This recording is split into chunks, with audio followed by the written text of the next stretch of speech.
بسم اللہ الرحمن الرحیم عن المقدام بن معدی کرب رضی اللہ عنہ عن النبی صلی اللہ علیہ وسلم قال علیکم بغداء السحور فإنه هو الغداء المبارک اخرجہ النسائی واحمد والطبرانی فی المعجم الکبیر ومسند الشامیین۔ حضرت مقداد بن معدی کرب رضی اللہ عنہ سے روایت ہے، نبی اکرم صلی اللہ علیہ وسلم نے فرمایا سحری کا کھانا ضرور کھا لیا کرو کیونکہ وہ برکت کا کھانا ہے۔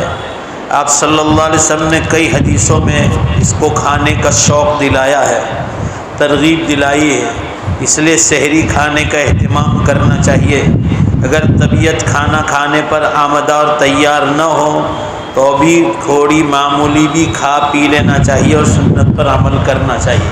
اللہ ہم سب کو توفیق عطا فرمائے۔ عن ابن عمر رضی اللہ عنہ قال قال رسول اللہ صلی اللہ علیہ وسلم ان اللہ ملائکتہ یصلون علی المتسحرین۔ عبداللہ ابن عمر رضی اللہ عنہ بیان کرتے ہیں کہ رسول اللہ صلی اللہ علیہ وسلم نے ارشاد فرمایا یقیناً اور یقیناً اللہ تعالیٰ شانو اور اس کے فرشتے سحری کھانے والوں پر دیکھو درود بھیجتے ہیں، یعنی رحمت نازل کرتے ہیں۔ اللہ تعالیٰ درود بھیجتے مطلب اللہ تعالیٰ رحمت نازل کرتے ہیں، اور فرشتے درود بھیجتے ہیں، اس میں فرشتے رحمت کی دعائیں مانگتے ہیں۔ کتنی بڑی فضیلت ہے اسلام میں کھانے پینے میں بھی۔ اس سے اندازہ لگاؤ کہ سحری کھانے میں اتنی فضیلت ہے تو سحری کرنے والا کتنا فضیلت والا ہوگا۔ بولو نے بھائی، ہے کہ نہیں؟ اللہ کے نزدیک کتنا اچھا انسان اور محبوب انسان ہے جو سحری کا کھانا کھاتا ہے۔ اس سے معلوم ہوا کہ بالکل پانی پی کر سحری نہیں کرنا چاہیے۔ بعض لوگ 2 بجے کھاتے ہیں، 1 بجے کھاتے ہیں، پھر کھا کے سو جاتے ہیں۔ عن عبداللہ ابن عمر رضی اللہ عنہ مرفوعا ان اللہ ملائکۃ یصلون علی المتسحرین۔ یہ حدیث جو ہے دوسری روایتوں میں بھی، دوسری حدیث کی کتابوں میں ابن حبان اور رویانی نے اپنی مسند میں ذکر کیا ہے۔ شرح میں لکھا ہے عجیب بات ہے کہ بندہ کھانا کھا رہا ہے اور اس کھانے کی وجہ سے اللہ تعالیٰ اس پر رحمت بھیجتا ہے۔ کھانا کھاؤ اور رحمت حاصل کرو، اور فرشتے اس پر نزول رحمت کی دعا کرتے ہیں۔ دراصل یہ روزے کی برکت ہے۔ بھائی زور سے بولو نا، کس کی برکت ہے؟ آپ روزہ رکھ رہے ہیں نا، اس کی برکت ہے۔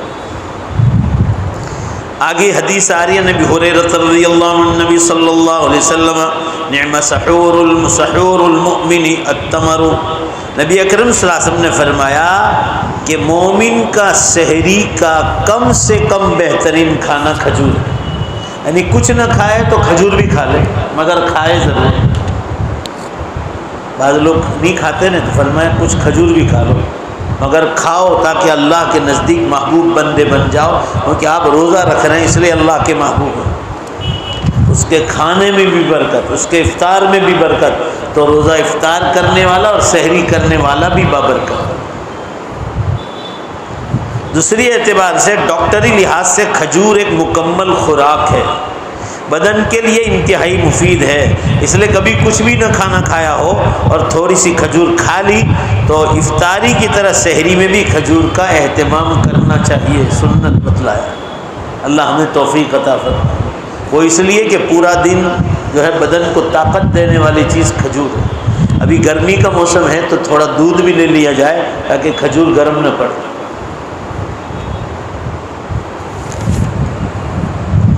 آگے کی حدیث آ رہی عن انس رضی اللہ عنہ مرفوعا قال قال رسول اللہ صلی اللہ علیہ وسلم بکروا بالافطار واخروا السحور۔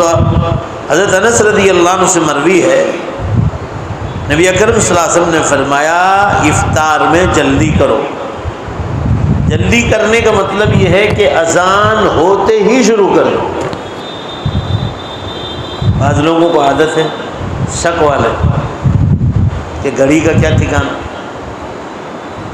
1-2 منٹ آگے پیچھے ہو، نہیں اپنے تو نہیں کرتے ہیں۔ یہ سب غلط بات ہے۔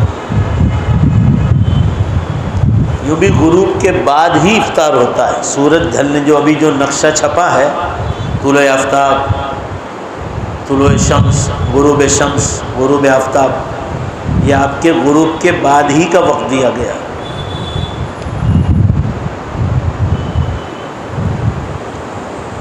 تو فرمایا کہ افطار کا وقت شروع ہوتے ہی جلدی سے افطار کرو۔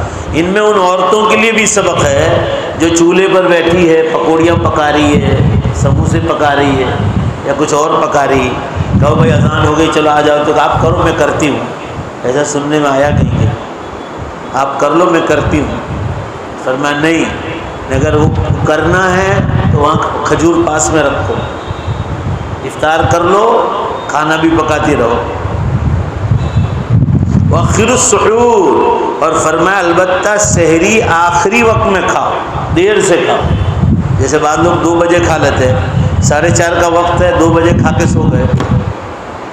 آخر میں اس لیے کہ جو ہے یہ آپ کو پورا دن کام دے گا یہ کھا۔ اللہ تعالیٰ کو بندوں پر کتنا رحم اور پیار ہے، جیسے فرمایا افطاری جلدی کرو، پورا مجمع زور سے بولو، سحری زور سے بولو، دیر سے کرو، یعنی آخری وقت میں کرو۔ جیسے 10 منٹ بتائے تو 10 منٹ 15 منٹ پہلے شروع کر دو، 5 منٹ پانی کے لیے رکھو۔ آپ صلی اللہ علیہ وسلم کا یہ حکم خیر اور بھلائی کی نشانی ہے۔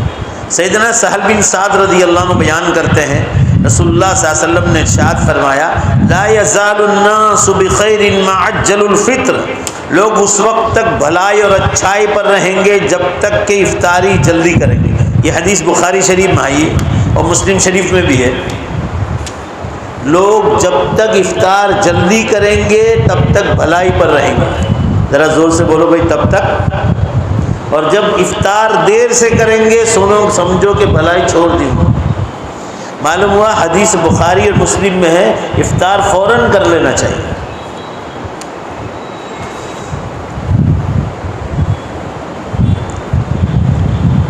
اور مسند احمد میں سیدنا ابو ذر رضی اللہ عنہ کی حدیث آئی، فرمایا اخر السحور، اخر السحور کے الفاظ بھی ہیں، یعنی افطاری میں جلدی کرنے کے ساتھ ساتھ وہ سحری میں تاخیر فرماتے تھے۔ ظاہر ہے افطاری جلدی کرو، سحری دیر سے کرو۔ سیدنا ابو ہریرہ رضی اللہ عنہ فرماتے ہیں، نبی اکرم صلی اللہ علیہ وسلم نے ارشاد فرمایا، اللہ تعالیٰ نے فرمایا، احب عبادی الی اعجلهم فطرا، میرے سب سے بندے محبوب بندے وہ ہیں جو افطاری کرنے میں جلدی کرتے ہیں۔ حدیث ترمذی میں آئی، اللہ کے سب سے محبوب پسندیدہ بندے وہ ہیں جو افطار میں جلدی کرتے ہیں۔ اس لیے آفتاب چھپنے کے بعد فوراً افطار کر لینا چاہیے۔ سحری میں دیر سے کرنے کا یہ معنی ہے کہ اس کو آخری وقت میں کھایا جائے، یہ نہیں کہ اذان ہو وہاں تک ٹھونستے رہو، آخری وقت۔ جیسے آپ کو بتایا ہے کہ بھائی 4:30 بجے وقت ختم ہوتا ہے تو 4:15 بجے شروع کر دو، 10 منٹ میں پورا کرو، پھر پانی وغیرہ میں پورا کرو۔ کبھی کبھی ایسا ہوتا ہے 4:30 بجے کا وقت لکھا ہے اور آپ کے 2-4 لقمے باقی ہیں تو کوئی حرج نہیں،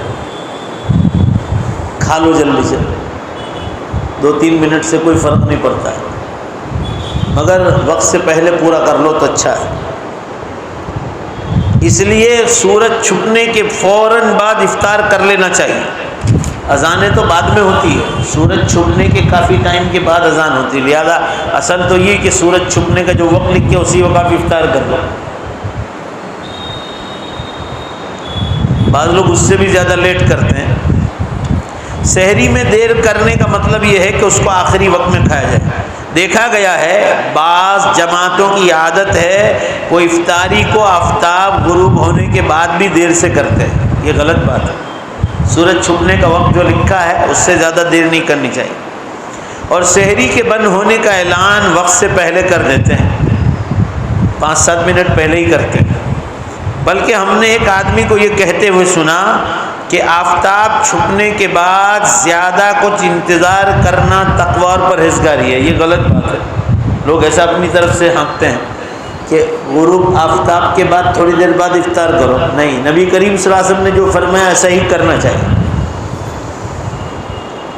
یہ عجیب تقوی اور طہارت ہے کہ آپ صلی اللہ علیہ وسلم کے فرمان سے بالکل دور کر دیتا ہے۔ آپ صلی اللہ علیہ وسلم نے فرمایا کہ جب تک جلدی افطار کرو گے بھلائی پر رہو گے، اور افطار دیر سے کرو گے بھلائی چھوڑ دو گے، یہ اللہ کی طرف سے۔ حضرت سعد بن سعد رضی اللہ عنہ کی روایت آئی، کان رسول اللہ صلی اللہ علیہ وسلم اذا کان صائما امر رجلا فاوفى على نشر فأوفى على نشز فإذا قال قد غابت الشمس أفطر۔ حضرت سہل بن سعد رضی اللہ عنہ کی روایت ہے، نبی اکرم صلی اللہ علیہ وسلم جب آپ روزے دار ہوتے تو ایک آدمی کو حکم دیتے، وہ اونچی جگہ پر جا کر چڑھ جاتا، جب وہ کہتا کہ سورج چھپ گیا ہے تو آپ صلی اللہ علیہ وسلم افطار کرتے تھے۔ ہمارے مسجدوں کا وقت چھپنے کے بعد بھی 2-4 منٹ کے بعد ہے، پھر اس میں زیادہ لیٹ نہیں کرنا چاہیے۔ آپ صلی اللہ علیہ وسلم کے زمانے میں یہ ٹائم ٹیبل نہیں تھا، تو ایک آدمی مدینے میں اوپر چڑھ جاتا، کھجور لے کر جاتا اور دیکھا کہ سورج چھپ گیا تو آپ صلی اللہ علیہ وسلم کو زور سے چلا کر کہتا اللہ کے رسول سورج چھپ گیا، اور آپ صلی اللہ علیہ وسلم فوراً افطار فرماتے۔ لہذا جو ٹائم ٹیبل چھپا ہے اس سے زیادہ دیر نہیں کرنی چاہیے۔ عن انس رضی اللہ عنہ کان رسول اللہ صلی اللہ علیہ وسلم لا يصلي المغرب وهو صائم حتى يفطر ولو على شربة من ماء۔ حضرت انس رضی اللہ عنہ سے روایت ہے کہ رسول اللہ صلی اللہ علیہ وسلم جب روزے دار ہوتے تو مغرب کی نماز پڑھنے سے پہلے افطار کر لیتے تھے، مغرب کی نماز پڑھنے سے پہلے، اگرچہ وہ پانی کا ایک گھونٹ ہوتا، چاہے پانی کا ایک گھونٹ ہوتا اس سے افطار کر لیا اگر کچھ نہ ہوتا تو، مگر پہلے افطار کرتے اس کے بعد ہی نماز مغرب پڑھتے۔ انگلینڈ میں اکثر جگہوں پر مسجدوں میں ہی لوگ افطار کرتے ہیں۔ اتنے سال سے جاتا ہوں، ایک ہی زندگی میں 20 سال میں ایک مسجد ایسی ملی تھی، آدھا گھنٹے کے بعد نماز مغرب کھڑی کرتے ہیں، کھانا پینا برابر کھا لیتے اس کے بعد ہی مغرب کھڑی کرتے ہیں۔ میں نے کہا یہ اچھا ہے، مگج ماری نہیں کرنی، پہلے افطار کر لیا، سمجھے آپ، پھر کھانا وغیرہ روز دعوت ہوتی ہے، آج نان گوشت، دوسرے دن بریانی، دال چاول، پورا مجمع برابر پیٹ بھر کے کھا لے۔ امام صاحب بھی ایسے ہی ہیں، مؤذن بھی ایسے ہیں، متولی بھی ایسے ہیں، کمیٹی بھی ایسی ہے، پبلک بھی ایسی، سب گجرات کے لوگ جمع ہوئے وہاں، اللہ ماشاء اللہ کچھ پاکستانی بھی، تقریباً آدھا گھنٹے تک برابر کھا پی لیتے، اس کے بعد مغرب کھڑی ہوتی ہے۔ ورنہ اکثر مسجدوں میں لوگ پہلے ہی کھجور پانی لے کے آ جاتے ہیں، مسجد میں بچھا دیے جاتے ہیں دسترخوان، فوراً اٹھا بھی لیتے ہیں اور فوراً نماز شروع، کھانا پینے جا کر کھاتے ہیں۔ ایسا ہی ہونا چاہیے۔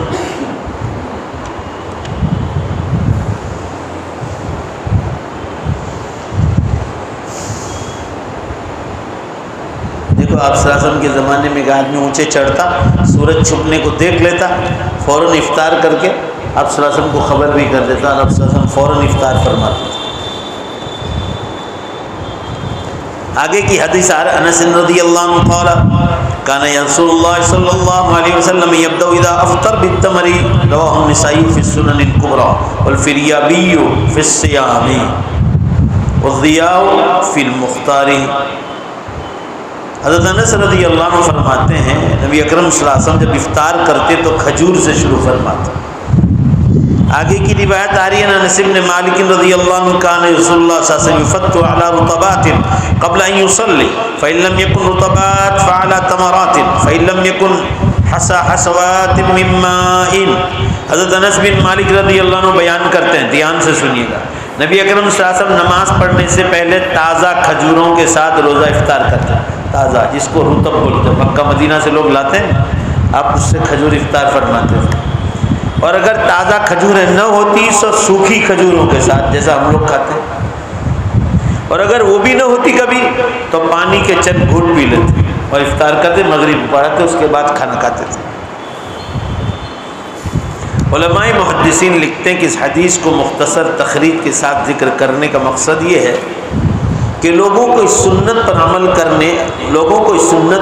کرنے پر آمدہ اور تیار کیا جائے، کیونکہ اکثر روزے دار اس سے غافل ہو چکے ہیں۔ عام دعوتوں میں لذیذ کھانے اور عمدہ پینے کا بڑا اہتمام کیا جاتا ہے، لیکن وہاں تازہ یا خشک کھجور نظر نہیں آتی۔ بعض جگہوں پر لوگ افطار کرتے ہیں، اچھی دعوتیں، مگر تازہ کھجور بھی نہیں ہوتی، نہ سوکھی کھجور بھی نہیں ہوتی، شربت ہے، فروٹ، اس سے شروع، فرمایا سنت ادا نہیں ہو۔ کیسی دعوت کھاؤ مگر کھجور ہونا چاہیے، نہیں ہو تو پانی، بس یہی سے سنت شروع کرنی چاہیے، پھر وہ لذیذ کھانے بیکار شروع کر۔ بعض لوگ اذان ہوئی اور بریانی کھانا شروع کر دیں، ہاں ہے ایسے لوگ، پہلے کھجور کھا لو یا پانی پی لو، سنت چھوڑنا نہیں چاہیے۔ اس سے بری بات یہ ہے کہ کھجوروں کے نہ ہونے کی صورت میں پانی پر افطار کرتے ہوئے بھی کوئی نظر نہیں آتا، اور ایسا لگے کہ کھجور نہیں تو پانی پر بھی نہیں کرتے، کھانا شروع کرتے، یہ غلط بات ہے۔ ان لوگوں کے لیے خوشخبری ہے جو اللہ تعالیٰ درجے ذیل فرمان کا مصداق بنا، الذین یستمعون القول فیتبعون احسنہ اولئک الذین ھداھم اللہ واولئک ھم اولو الالباب، جو لوگ بات کو کان لگا کر سنتے ہیں، قرآن پاک کی آیت پیش کر ان لوگوں کے لیے خوشخبری ہے کہ جو لوگ کان لگا کر سنتے ہیں، پھر جو بہترین بات ہو اس کے پیچھے لگ جاتے ہیں، اس کی عمل کرتے ہیں، اور یہی ہے جنہیں اللہ تعالیٰ نے ہدایت کی، اور یہی عقل مند لوگ، یعنی بات کو مانتے ہیں۔ کھجور پر افطار کرنا چاہیے یا کم از کم پانی پر؟ آگے کی حدیث نبی ہریرہ و ابی سعید قال رضی اللہ عنہما قال قال رسول اللہ صلی اللہ علیہ وسلم ان اللہ عز وجل یقول ان الصوم لی وانا اجزی بهن للصائم فرحتین اذا افطر فرح واذا لقی اللہ فجزاه فرح والذی نفس محمد بیدہ لخلوف فم الصائم اطیب عند اللہ من ریح المسک، رواه البخاری ومسلم والنسائی واحمد واخرجہ البخاری۔ ابو ہریرہ اور ابو سعید خدری رضی اللہ عنہ سے روایت ہے، دونوں رضی اللہ عنہ، وہ فرماتے رسول اللہ صلی اللہ علیہ وسلم نے فرمایا بے شک اللہ تعالیٰ فرماتے ہیں یقیناً روزے میرے لیے، اللہ تعالیٰ فرما رہے روزے بندہ میرے لیے رکھتا اور میں ہی اس کا بدلہ دوں گا۔ یہ بڑی عزت کی بات ہوگی کہ روزوں کا بدلہ اللہ تعالیٰ خود ہی عطا فرمائیں گے، فرشتوں کے ذریعے نہیں دلوائیں گے۔ بلا شبہ روزے دار کے لیے دو خوشیاں، پورا مجمع زور سے بولو، روزے دار کے لیے کتنی خوشی؟ دو۔ ایک افطار کے وقت جب وہ کھانا دیکھ کر خوش ہوتا ہے، جب وہ اللہ تعالیٰ سے، اور دوسری خوشی ہے جب وہ اللہ تعالیٰ سے ملاقات کرے گا اور اللہ کے ہاتھوں مبارک ہاتھوں سے بدلہ دیا جائے، یہ دو خوشی، تو وہ خوش ہو جائے گا۔ اس ذات کی قسم جس کے قبضے میں میری جان ہے، روزے دار کی منہ کی بو بھی اللہ کے یہاں کستوری کی خوشبو سے زیادہ پسندیدہ ہے، جو پیٹ بھوک کی وجہ سے نکلتی ہے، خاص قسم۔ اسی لیے کہتا ہوں نا بھائی ابھی سے محنت کرنا شروع کر دو، محلوں میں جو روزہ نہیں رکھتے ان کو دعوت دینا شروع کر، اللہ تعالیٰ آپ کو جنت میں لے جائے گا، کوئی روزے دار بن جائے گا۔ ویسے تو یہ حدیث مبارکہ آسان سمجھ میں آنے والی ہے، لیکن اس میں بعض امور توضیح طلب ہے، یعنی اس کو سمجھنا چاہیے۔ مسلمان کے اعمال، اچھے اعمال تو سارے کے سارے اللہ ہی کے لیے ہوتے ہیں، روزے کی تخصیص کیوں کی؟ اللہ تعالیٰ بدلہ دے گا۔ علماء نے اس کے مختلف جواب دیے ہیں۔ روزے میں ریاکاری کا اندیشہ، دکھلاوے کا اندیشہ کم ہوتا ہے۔ بھائی کس نے روزہ رکھا نہیں رکھا پتہ چلے، لوگ ٹوپی پہن کے افطار کرنے بیٹھ جاتے ہیں ماشاءاللہ، اور پورا دن تو افطار چالو ہی رہتا ہے۔ تو فرمایا اللہ تعالیٰ کو معلوم ہے کس نے روزہ رکھا، لہذا روزے میں دکھلاوا کم ہے، کیونکہ عام طور پر روزے دار کا عمل چھپا ہوا ہے اور یہ اللہ کے سوا بولو زور سے کوئی جانتا، اور یہ احساس نہیں ہوتا ہے کہ اس کا روزہ ہے یا نہیں ہے، جبکہ باقی اعمال کا تعلق ظاہری حالت سے، نماز پڑھ رہا ہے کہ نہیں پتہ چل رہا ہے، ذکر کر رہا ہے کہ نہیں کہ پتہ چل رہا ہے، حج کر رہا ہے تو پتہ چل رہا ہے، زکوٰۃ دے رہا ہے تو پتہ چل رہا ہے، مگر زور سے بولو روزہ کر رہا ہے، رکھ رہا ہے، پتہ چلے گا نہیں۔ اس لیے روزے کا بدلہ اللہ نے اپنے ہاتھ میں رکھا۔ روزے دار کو بدلہ دینے کا مطلب یہ ہے کہ کسی کو اجر و ثواب کا کوئی اندازہ نہیں ہے سوائے اللہ تعالیٰ کے، باقی عبادات کا اجر و ثواب کسی نہ کسی انداز میں تعین کر دیا گیا۔ یہ حدیث میں بتلانا چاہتے ہیں، جیسے نماز کا یہ بدلہ، زکوٰۃ کا یہ بدلہ، حج کا یہ بدلہ، جیسے حدیث میں آتا ہے جس نے اخلاص کے ساتھ حج کیا فرمایا سیدھا جنت میں چلا جائے گا۔ ہر نیکی کا بدلہ متعین کر دیا گیا ہے، مگر روزے کا بدلہ بے حساب ہوگا، اندازے سے باہر، لہذا اللہ تعالیٰ نے اس کو اپنے ہاتھ میں رکھا۔ اس سے اندازہ لگاؤ کہ روزے دار کتنا محبوب ہے اللہ۔ بھائی ذرا زور سے بولو نا، بات سمجھ میں آ رہی ہے؟ ہر ایک کی مقدار بتائی کہ بھائی نماز کا اتنا ثواب، زکوٰۃ کا اتنا ثواب، حج کا اتنا ثواب، مگر روزے کا حساب بے اندازہ ہے، اس لیے اللہ نے اپنے پاس رکھا۔ روزہ اللہ تعالیٰ کے لیے ہے اور وہی اس کا بدلہ دے گا۔ اس کا ایک معنی یہ ہے کہ روزہ اللہ کے ہاں سب سے زیادہ محبوب عبادت ہے، اس لیے اللہ نے اپنے ساتھ کے نام کے ساتھ رکھا۔ بیت اللہ کی طرح یہ تشریفی اور تعظیمی اضافت، جیسے بعض اعمال کے ساتھ بیت اللہ کا لفظ لکھا جاتا ہے، جیسے آپ نماز یہاں پڑھو 27 گنا سے زیادہ ثواب، بیت اللہ شریف میں پڑھو 1,00,000 نمازوں کا ثواب، 1,00,000۔ کیوں؟ اللہ کے گھر کی وجہ سے، عزت کی وجہ سے، اس کی تعظیم کی وجہ سے۔ تو روزے کی نسبت اللہ کے ساتھ کی ہے، اس کی عظمت اور تعظیم کی وجہ سے کہ بندہ اللہ کے لیے روزہ رکھتا ہے۔ اس میں روزے میں ریاکاری اور دکھلاوا نہیں ہوتا۔ روزے دار کی دو خوشیاں، پہلی خوشی سے مراد بھوک اور پیاس ختم ہونے کی وجہ سے طبیعت میں خوشی ہوتی ہے کہ اب کھانے کا وقت آ گیا۔ افطار عصر کے وقت سے شروع ہو جاتا ہے، انسان کو تبھی میلان ہوتا ہے۔ عصر کا وقت آتا ہے اور ہوتا ہے، عصر اور مغرب کے بیچ میں اور ہوتا ہے، 10 منٹ سے پہلے اور زیادہ ہوتا ہے کہ کب اذان ہو کب اذان ہو، بھڑکڑے لگتے ہیں، نغارے بجتے کہ ابھی اذان ہو ابھی اذان ہو۔ بعض لوگ تو دعا میں بھی نہیں لگتے، انتظار ہی کرتے کہ اذان کب ہو کھجور کھائیں۔ یہ آخری وقت ہے۔ حدیثوں میں آیا ہے کہ کوئی بھکاری آدمی تمہارے دروازے پر آئے اور اس کے چہرے پر سے بھوک کا اندازہ ہو تم کو، یا پیاس کا اندازہ ہو کہ بھوکا پیاسا ہے، پورا مجمع جواب دو تو تم کو رحم آئے گا کہ نہیں آئے گا؟ بھائی بولو نا، آئے گا؟ فرمایا جب بندہ بھوکا اور پیاسا روزے دار ہے اور اللہ کے سامنے ہاتھ اٹھائے گا تو کیا اللہ کو پیار نہیں آئے؟ اس لیے وہ دعا قبولیت کی گھڑی ہے افطاری سے پہلے۔ جو ماں بہنیں انڈیا میں، گجرات میں، انڈیا سے باہر بیٹھے سن رہے ہیں، ہمیشہ کہتا ہوں افطار سے 10 منٹ پہلے چولہے اسٹو بند کر دو، وضو کی حالت میں رہو اور دعا میں لگ جاؤ۔ قبولیت کی گھڑی ہے، اور روزے دار کی دعا تو قبول ہوتی افطار سے پہلے۔ تو ایک خوشی تو یہ ہے کہ اب بھوک پیاس ختم ہو جائے گی، اور یہ بھی ممکن ہے کہ خوشی کا تعلق روزے کی بھلائی اور عافیت مکمل ہونے سے ہو، جس سے اللہ تعالیٰ کی تخفیف اور آسانی کا اندازہ ہوتا ہے، اور اگلے دن پر روزے پر قوت نصیب ہوتی ہے۔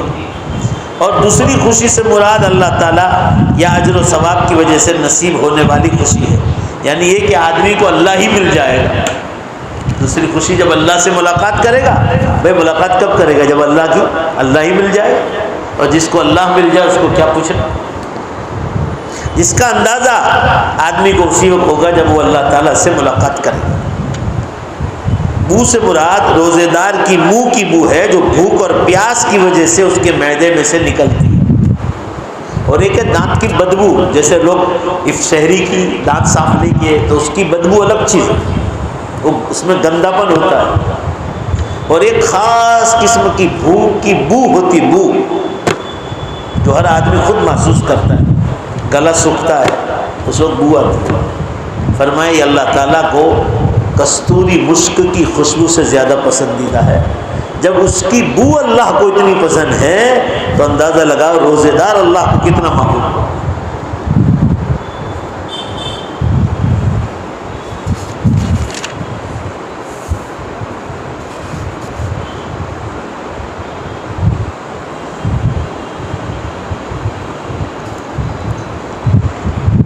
روزے کی حالت میں عورتوں کے ساتھ مسائل کا معاملہ، یہ تو آپ مفتیوں کو پوچھتے رہنا۔ آگے کی حدیث آ رہی ہے،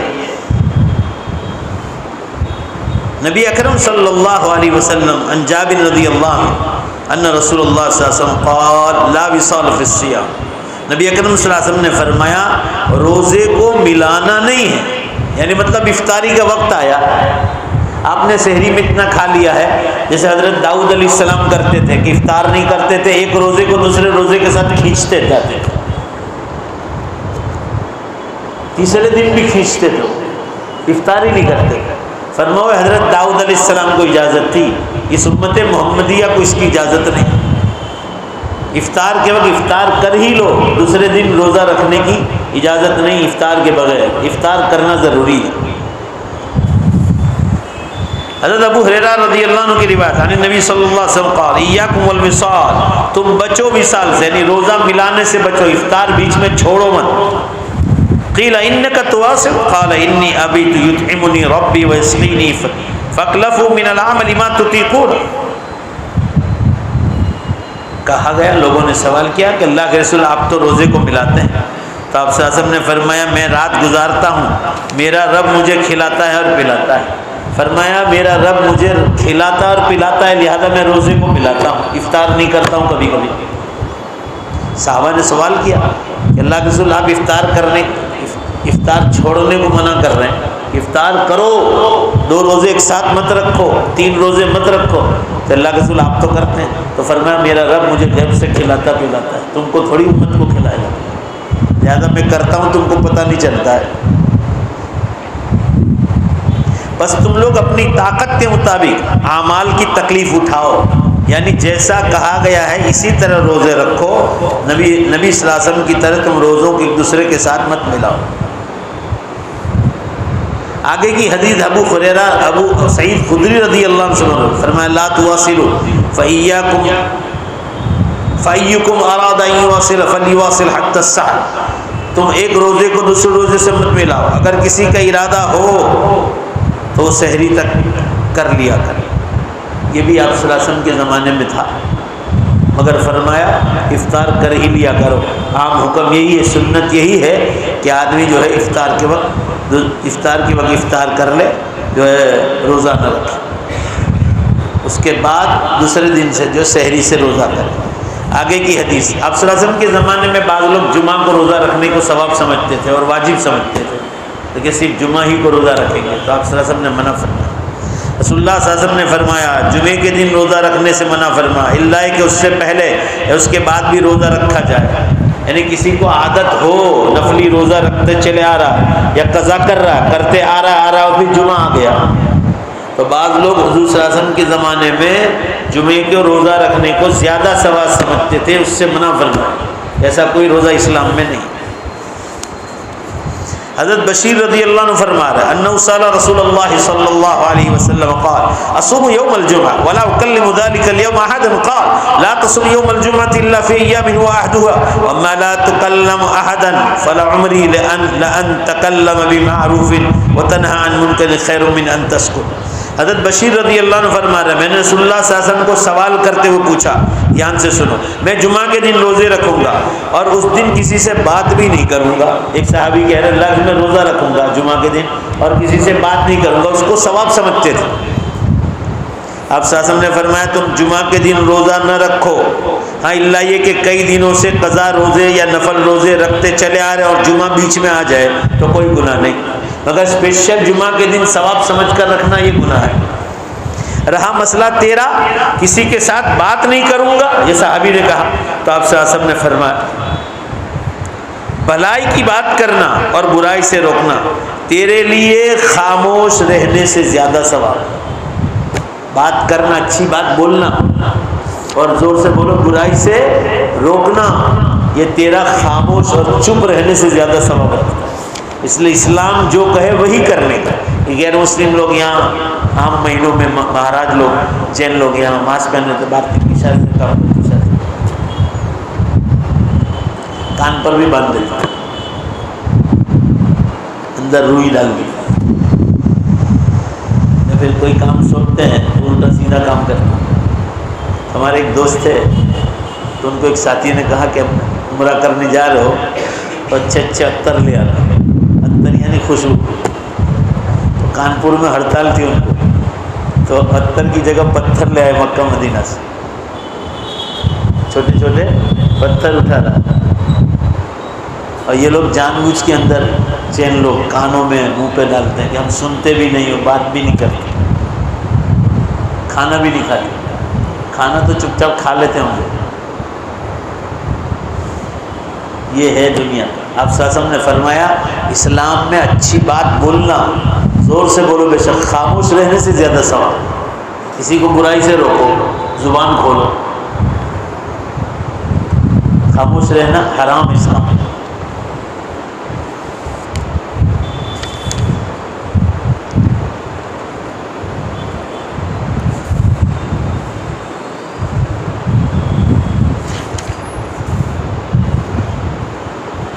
آگے کی حدیث آ رہی ہے عن عبداللہ بن عمرو بن العاص رضی اللہ عنہ ان رجلا جاء الى النبي صلی اللہ علیہ وسلم قال یا رسول اللہ اتاذن لی ان اختصر فقال اقصاء امتی الصیام والقیام۔ دھیان سے سنیے، خصاء امتی الصیام۔ عبداللہ بن عمرو بن العاص رضی اللہ عنہ سے روایت ہے کہ ایک آدمی نبی کریم صلی اللہ علیہ وسلم کے پاس آیا اور فرمایا اللہ کے رسول جیسے جانور خصی ہوتے ہیں، کیا ہم خصی ہونے کی ہم کو اجازت ہے، ہم شادی نہ کریں؟ تو آپ صلی اللہ علیہ وسلم نے فرمایا میری امت کا خصی ہونا، اگر تم خصی ہونے کو ثواب سمجھتے ہو تو فرمایا کہ خصی ہونے کی اجازت نہیں، البتہ روزے رکھو اور تراویح پڑھو، نفل نمازیں پڑھو۔ وہ ایک غیر مسلموں کا طریقہ، شادی نہ کرنا، خصی ہونا۔ اب صلی اللہ علیہ وسلم نے منع فرمایا اسلام میں اگر خصی ہونا ثواب ہے تو فرمایا روزے رکھو، یہی خصی ہونے کے برابر۔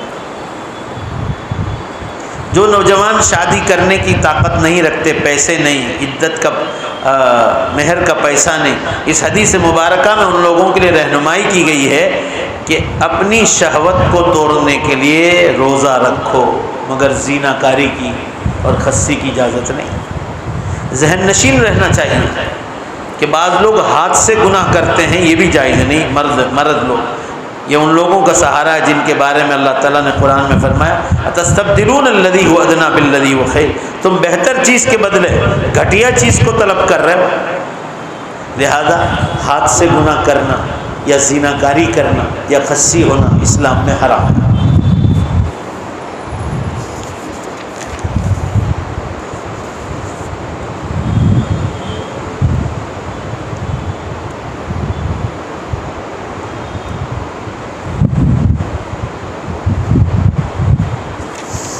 ایک حدیث سن لو، حضرت انس رضی اللہ عنہ، حضرت انس سعد رضی اللہ عنہ سے روایت ہے، نبی اکرم صلی اللہ علیہ وسلم جب گھر پر ہوتے، مقیم ہوتے، تو رمضان مبارک کے آخر عشرے کا اعتکاف کرتے، اور اگر ان دنوں سفر پر ہوتے تو اگلے سال کو 20 دنوں کا اعتکاف کرتے۔ یعنی اعتکاف کتنی عزت والی چیز ہے، سنت ہے۔ اگر آپ صلی اللہ علیہ وسلم کبھی رمضان میں سفر میں ہوتے اور کبھی چھوٹ گیا تو دوسرے سال 20 دن کا اعتکاف فرماتے۔ اس سے انداز لگا کہ اعتکاف کی حالت میں آدمی اللہ سے کتنا قریب ہو جاتا ہے۔ اعتکاف کے لوگ بھی معنی بند رہنے کے ہیں، کسی جگہ کو لازم پکڑے انسان، اس سے مراد اصلاحی شریعت میں کسی آدمی کا اپنے آپ کو اس خاص کیفیت کے ساتھ مسجد میں روک لینا ہے اور اللہ کی عبادت کرنا ہے۔ اعتکاف مسجد ہی میں ہوگا۔ بعض لوگ یہ سمجھتے ہیں کہ اعتکاف صرف رمضان ہی میں ہوتا ہے، سنت اعتکاف رمضان میں ہوتا ہے۔ نظر کا اعتکاف سال میں کبھی بھی کر سکتے ہیں، نفلی اعتکاف کرنا ہے آپ کو سال میں کبھی بھی کر سکتے ہیں، اور سنت کا اعتکاف بولو صرف رمضان۔ رمضان کا آخری عشرہ کیسے گزارا جائے؟ نبی اکرم صلی اللہ علیہ وسلم سے روایت حضرت عائشہ رضی اللہ عنہ فرماتی ہے رمضان مبارک کے اخیر عشرے میں عبادت کرنے میں آپ جو محنت کرتے تھے وہ کسی اور عشرے میں نہیں کرتے۔ معلوم ہے کہ آپ صلی اللہ علیہ وسلم کی عبادت 21 سے 30 تک بہت زیادہ بڑھ جاتی تھی۔ رمضان مبارک کا آخر عشرہ شب قدر کی وجہ سے عزت والا، اس میں شب قدر ہے۔ آپ صلی اللہ تعالیٰ علیہ وسلم ان دنوں خوب عبادت کرنے کا اہتمام کرتے، اپنی بیویوں کو جگاتے تھے اور وہ بھی خیر اور بھلائی کے کام میں شریک ہو جاتے تھے۔ آپ صلی اللہ علیہ وسلم لنگی مبارک کو بھی بہت مضبوط سے باندھتے تھے، اور اس بات کی طرف امت کو اشارہ دلایا کہ جب اخیر عشرہ شروع ہوتا تھا تو آپ لنگی مبارک کو مضبوطی سے باندھتے تھے، اس بات کی طرف اشارہ کہ عبادت کرنے کا اور مانگنے کا اور لوٹنے کا وقت قریب آ گیا۔ اللہ تعالیٰ شان و ہم تمام کو یہاں بیٹھنے کو قبول فرمائے اور ہم سب کو رمضان کی تیاری کی توفیق عطا فرمائے، اور جو باتیں سن رہے ہیں اللہ ہم سب کو توفیق عطا فرمائے۔ بھائی رمضان کے بارے میں جو باتیں سن رہے ہیں اس کے لیے ہمیشہ آدمی اپنی موت کا استحضار رکھے کہ ایک دن میں اکیلا قبر میں ہوں گا، میدان حشر میں اکیلا ہوں گا، اور یہی نیکیاں مجھے کام آئے، تو آدمی رمضان میں کام آگے پیچھے کرے۔ مشکات شریف میں تو ایک حدیث آئی ہے کہ اپنے کاموں کو کم کرو رمضان میں، آپ 8 گھنٹے کام کرتے ہو تو 4 گھنٹے کرو، اور فرمایا نوکروں پر بھی رحم کرو، اللہ تمہیں جہنم کی آگ سے چھڑا لے۔ حدیث میں روزے دار نوکروں پر رحم کھاؤ۔ تو رمضان کو اچھا گزارنا ہے تو پہلے کام میں کٹوتی کرنی پڑے، سب کام، اس لیے مدارس جتنے دارالعلوم ہیں ان سب میں چھٹیاں کر دی جاتی ہیں تاکہ رمضان میں لوگ علماء، صلحاء، قرآن کے قاری، قرآن کے حافظ زیادہ سے زیادہ عبادت کر سکیں۔ اللہ ہم سب کو توفیق عطا فرمائے۔ درود شریف۔ بھائی وہ اون والے آئے، چندے والے اون کے نہیں آئے، علام صاحب کہاں کا ہے؟ کون سی جگہ؟ باہر چل جائے. یہ جامعہ عائشہ صدیقہ کا چندہ ہے کلکتہ کا. آپ حضرات ان کو للہ زکوٰۃ خیرات سے امداد فرماتے جائیں. آج قاری احمد علی صاحب کے والد کا انتقال ہوا ہے، تو آپ حضرات ان کی مغفرت کے لیے اور درجات کی بلندی کے لیے دعا فرمائیں. اچھا، ہمارے اسلم بھائی کا بیٹا بیمار ہے، ان کی شفا کے لیے دعا. بسم اللہ الرحمن الرحیم. الحمد للہ رب العالمین والعاقبۃ للمتقین والصلاۃ والسلام علی خیر خلق محمد وآلہ وصحبہ اجمعین. ربنا آتنا فی الدنیا حسنہ وفی الآخرۃ حسنہ وقنا عذاب النار. اے اللہ اپنے فضل سے ہمارے گناہوں کی مغفرت فرما، ہم سب کو معاف فرما. اے اللہ ہماری سب کی مغفرت فرما. ہمارے اسلم بھائی کے بیٹا بیمار ہے، اس کو مکمل شفا عطا فرما. قاری احمد علی صاحب کے والد صاحب رحمۃ اللہ علیہ کی اللہ مکمل مغفرت فرما، ان کے درجات کو بلند فرما، جنت میں انہیں اعلیٰ مقام عطا فرما. اللہ وہ پہلے شیعہ تھے اور پھر سنت کی طرف آئے اور پھر تین بیٹے کو عالم بنایا. اللہ ان تینوں بیٹوں کو ان کے لیے صدقے جاریہ بنا دے، ان کی آخرت آسان فرما دے، ان کی قبر کو جنت کے باغیچوں کا ایک باغ بنا دے. اللہ ہم سب کو آخرت کی تیاری کی توفیق عطا فرما، رمضان مبارک کی تیاری کی توفیق عطا فرما. اے اللہ جو انڈیا میں، گجرات میں، باہر کے ملکوں میں، باہر کے صوبوں میں سن رہے ہیں، انہیں اپنے اپنے محلے میں، علاقے میں، علماء کرام کو اپنے اپنے بیانوں میں ابھی سے رمضان کی باتیں شروع کرنے کی توفیق عطا فرما. گھروں کی تعلیم، مسجد وار جماعت کی تعلیم میں فضائل رمضان ابھی سے شروع کرنے کی توفیق عطا فرما. اے اللہ ماں بہنیں جو تعلیم کرتی ہے مستورات کی، اس میں بھی ابھی سے فضائل رمضان شروع ہو جائے تو بہتر ہے. اے اللہ اور جو حضرات سن رہے ہیں، جو روزہ نہیں رکھتے، ابھی سے ان کو فضائل سمجھا کر، پیار محبت سے دین سمجھا کر اللہ انہیں رمضان کے اعمال کی طرف آنے کی توفیق عطا فرما. ہم سب کے یہاں جمع ہونے کو قبول فرما. اے اللہ جتنے لوگ دور دراز سن رہے ہیں، ان کی ہر ایک کی جائز تمنائیں پوری فرما. گجرات میں بھی سنتے ہیں، باہر بھی سنتے ہیں، باہر کے ملکوں میں بھی. اے اللہ ہر ایک کی دنیا آخرت کی جائز تمنائیں پوری فرما. جن کے سروں پہ قرضہ ہے اللہ اس کی ادائیگی کے اسباب آسان فرما. جن کو اولاد نہیں انہیں نیک صالح تندرست اور خوبصورت اولاد عطا فرما. جن کی بیٹیوں کی بیٹوں کی شادیاں باقی ہے، جو طلاق والیاں ہیں، بیوہ ہیں، اللہ ان کی سب کی تقدیریں بلند فرما. جن کے سروں پہ قرضہ اللہ جلد سے جلد ان کی رہائے، اس سے چھٹکارا نصیب فرما. جن کو مکان چاہیے مکان عطا فرما، دکان چاہیے دکان عطا فرما، روزی چاہیے روزی عطا فرما. ہماری اولادوں کو دین اور دنیا دونوں کی تعلیم سے مالا مال فرما. اے اللہ سب کی نیک جائز تمنائیں پوری فرما. ہم سب کو مبارک مہینے تک پہنچا دے. جو روزے نہیں رکھتے اللہ ان سب کے لیے دعا مانگتے، انہیں روزے، نماز، تلاوت، ذکر اللہ، اعتکاف، شب قدر کی تلاش، زکوٰۃ، صدقات، خیرات کی توفیق عطا فرما. امت کو دین پر آنے کی توفیق عطا فرما. اے اللہ قیامت کی بڑی نشانیاں شروع ہو گئی، امت کو جاگنے کی توفیق عطا فرما. ہماری دعاؤں کو اپنے فضل و کرم سے، اپنے پاک ناموں کے طفیل پیارے حبیب جناب رسول اللہ صلی اللہ علیہ وسلم کے صدقے طفیل قبول فرما برحمتک یا ارحم.